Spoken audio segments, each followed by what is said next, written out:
Hello mga mamshi, ngayon tuturuan ko kayo kung paano gumawa ng ating banana cake gamit ang mga simpleng ingredients.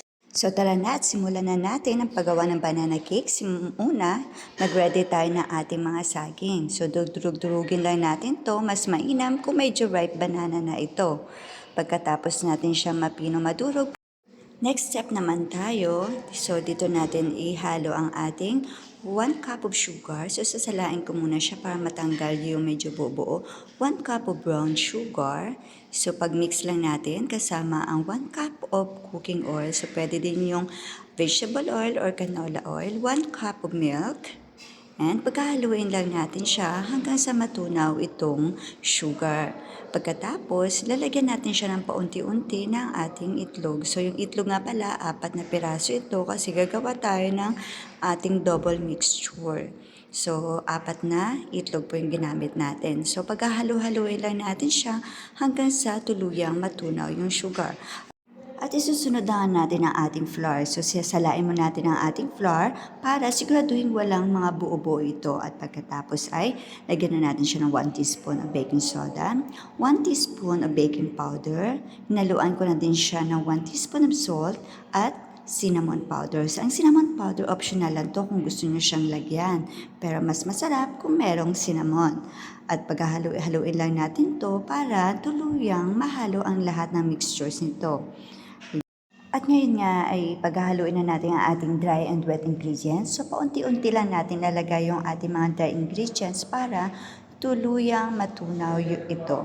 At paghahaluin lang natin siya ng paunti-unti para mas maganda yung mixture ng ating banana cake. Pag ito na nga ang kanyang kinalabasan, ay lalagay na natin yung ibang ingredients natin. So, at pag nahalo na nga natin ito at ating ilalagay na ang ating dinurog na saging. At paghahaluin lang natin ito hanggang sa tuluyang magsama-sama ang ating mga ingredients.